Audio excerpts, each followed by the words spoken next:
Okay, I'm doing a set of upper oxygen sensors for a 2013 Yukon.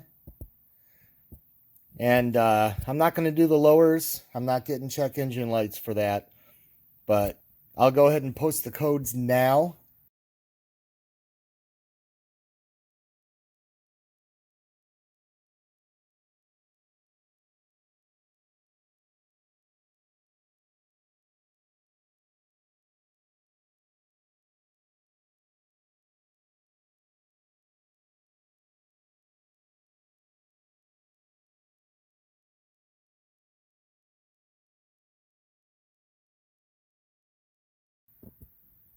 Basically, it's, in my opinion, you're better off waiting for a hard fail.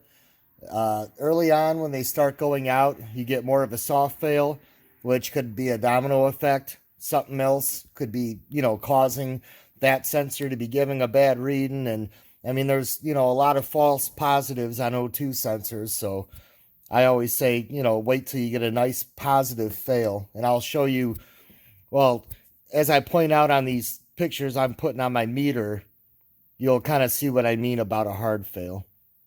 But at any rate, so this is a 2013. I'll go ahead and put the year range in now. And the top one that's in the vehicle is 12/58/3804. Now, this video is just covering tops, but I went ahead while I was under there and wrote everything down, so I'll go ahead and give you bottoms also. The bottom two sensors are 12609-457. Now, here's the thing. They're both made by Denso, okay? But there's something goofy going on, as always, because when you locate them, which, for electronics, Rock Auto is pretty much the only place, unless if you go through the dealer or something similar, that you're going to get the good quality stock shit. But it says Denso on it. I don't think this camera will do justice between the light and the angle. You can kind of see it there. But at any rate, it says Denso and it's got that GM part number. But you can get AC Delco in either of these part numbers. But the picture doesn't say Denso and it doesn't say that they're made by Denso. So those sensors cost literally double. So I decided to go ahead and take my chances, get the regular Denso part number that Rock Auto listed, and save money. And normally I don't like doing that because this, O2 sensors are one of those picky things where if you get what you pay for. But I mean, Denso's Denso. They're a pretty good brand, so I feel pretty confident doing it this time. But at any rate, this is what I got. The top. Oh, you know what? I reversed that. Well, that's Denso, but the AC Delcos would be those part numbers. But the regular Densos, 213-3866. And that's my tops. As I drop my boxes, as you can see there. 234-4668.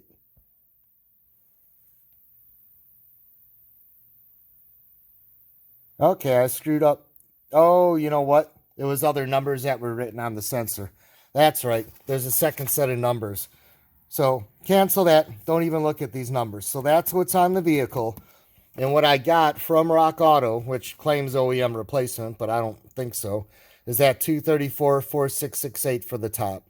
I'll go ahead and throw bottom numbers for the actual Denso, the non-Denso rebranded by Delco equivalents now. So I've babbled for 3.5 minutes. Let's go ahead and get on with it. Basically, on your sensor, the nice thing is the Densos do come with some copper graphite anti-seize that you put on the threads. So what I will tell you on this clip right here, the side that's connected to the car is going to have the little pull-up tab.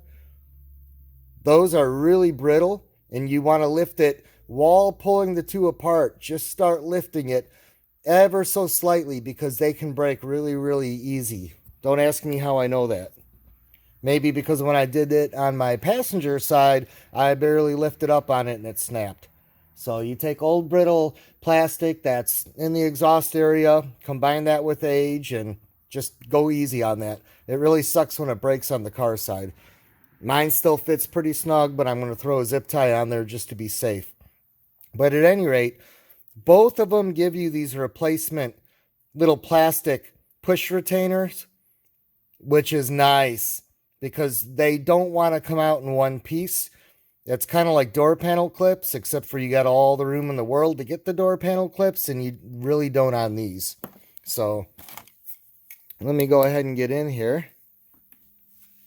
I'm going to start on the passenger side for you, since that's where I left off. I already popped mine in. You are going to have to take off part of that inner fender well.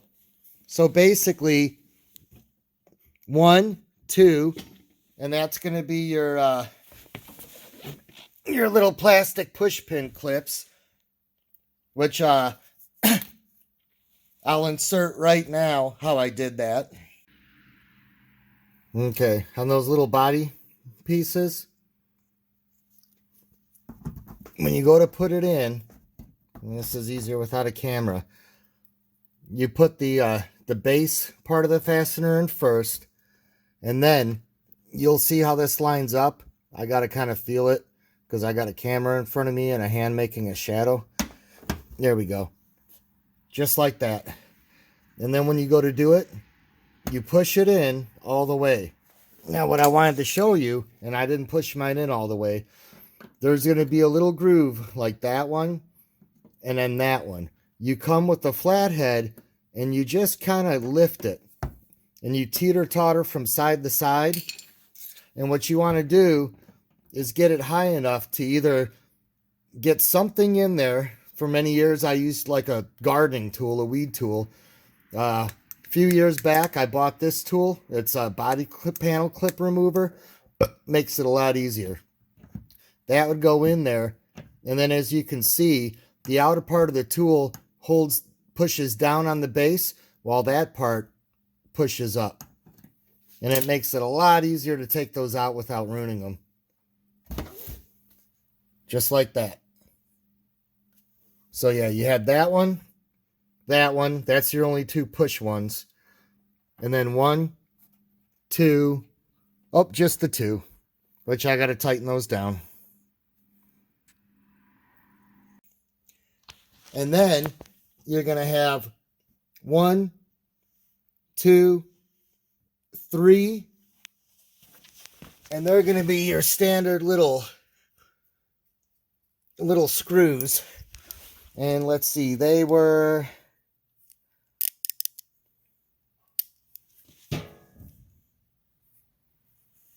I guess I should have looked at it before I made the video. Is that 9:30 seconds? Let me look away from the camera. 9:30 seconds. I didn't even try a metric one. The 9:30 seconds fit good enough, and they're not in very tight.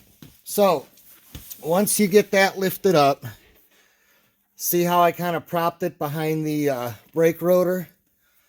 Then you can get to it. Oh, see, now I put my flashlight down. That would be a little bit handy right now. Okay. I guess I could reposition this a little bit. That helps. Okay, so this is the bitch, the passenger upper.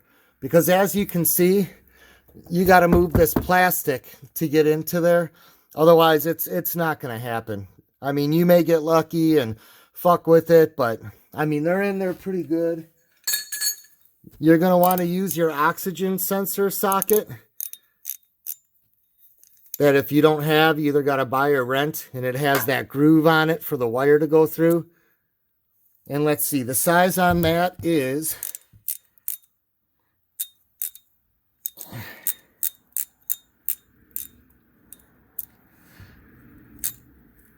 oh, I'll insert it later. I can't see it right now. But at any rate, I have a size, and it was a little bit big when I took the stock ones out, so it's definitely a metric size. But the standard size, the SAE, it'll work. It's just, you know, it's a little harder to get the oxygen sensor out of the socket, but if that's all you got, it'll work.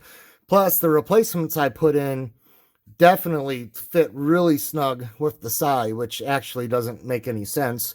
I would have thought they'd both be metric, but okay. So when you take it out, you're going to fish it on.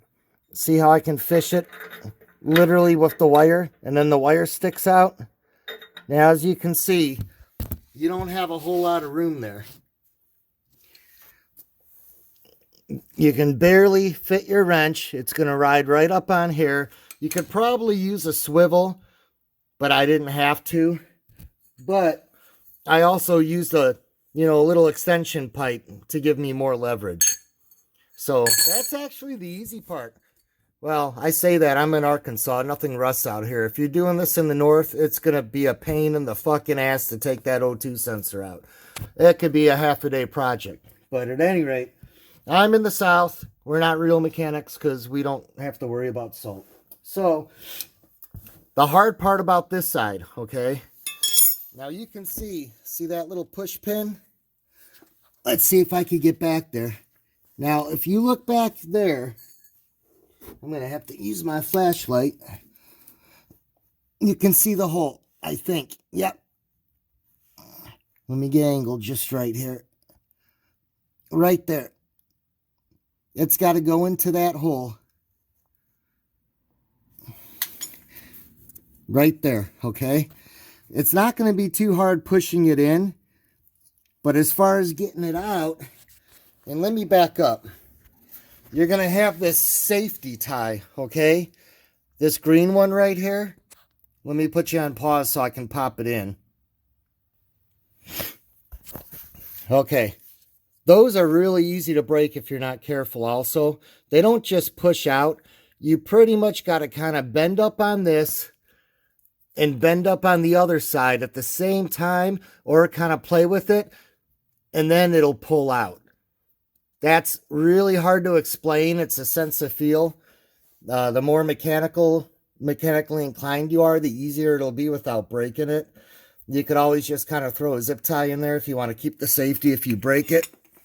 But that's the biggest bitch because it's tucked way back there. So I literally use this little pry bar, and you'll see how you can get under it, and you just got to work it out. And it takes a good minute or two. Because, I mean, these things are tough. And, I mean, it'll be pretty mutilated by the time you get it out. But, again, you don't have to reuse it. It's built into that. So that really, really helps. So let me go ahead and pop that one in there. Okay, so I'm all popped in there. You can see it's decently recessed back there. Like, you're doing it with 2 fingers, and you're bumping into these lines right here. But it's not too bad. Like I said, the biggest bitch is getting it out. But as long as you got a pry bar, I mean, if you're hard up for tools, you could probably use a flathead, a big flathead. But I mean, that angle's really going to help you out. Or if you could sacrifice a flathead, heat it up with some acetylene, give it a little bend, whatever. But that's the biggest bitch out of the whole project, is getting that out. Not that bad, but just the biggest bitch out of this whole project. But at any rate, go ahead and get that snug. Don't over tighten it. Put the Denso graphite on there if you want. Probably not a bad idea. And if you do put it on there, only put it on the threads. Try not to let it get on the round part of the sensor, because anti-seize can fall out sensors. So if that happens, just wipe off whatever's, you know, not threads, because you wouldn't want that to get down there, except for, who knows, a lot of times anti-seize on exhaust end up melting and dribbling down anyway. So I was kind of shocked to see that, but I figured I'd go ahead and use it and report back. But yeah, there you go. So that's your passenger side. And it's in there. Yeah, look at that. No rust in the south. It's the only good thing about being down. No. At any rate, let me go to the other side. Okay, so if I come from underneath now, I'm laying on the ground. This is the lower one on the passenger side. It's really easy to get to. So it would just be the same exact process. is what we did on that upper. And as you could see, if you try to go from down here, your hand fits, but without opening that up, you're not going to have much for leverage with the tool. So, crawl under the old 6080. Okay, driver's side. Here's our lower sensor. Again, really easy to get to. Another thing you may want to do that I did, I cracked that one loose, snugged it up, and I cracked that one loose that you can't see because it's blocked on this angle, and snugged it up just so next time when I go to do it, it won't have that many more years of crud and shit building up on it. You may want to do that. But there's your top one. Give you a reference to the bill housing on the transmission. Plenty of room. That's probably the easiest one to get to. But I went ahead, and as you can see, that one also, because of the black clip, you can barely see, but you can see, you got that same old thing. So you got your little retainer. And again, it's easier to get these with the clips out first. Then you can fuck with the safety net thingy and then get it unplugged. Now, this one's a little harder because the piece of metal is real flimsy that it connects to. What I basically did, I was able to get a flathead to just slightly get like maybe a 1/16 of an inch gap. And I just took my wire cutters and I just snipped it, and then it's really easy to push it all the way through. I was fucking with it for a while, and it didn't want to come out very easily. And since the new part had it, I didn't care. Now, what I did do to make things easier on me the next time, this is like almost an inch long. So I only put it in halfway. So I got like a 1/4 inch gap that I can fit my finger in, and it's not going to come out. But that'll make it a lot easier to take out next time. But that's basically it. You know, knock out your uppers and you'll be in good shape. So if you have any questions, go ahead and ask me, but it's a pretty straightforward job. Thanks for watching.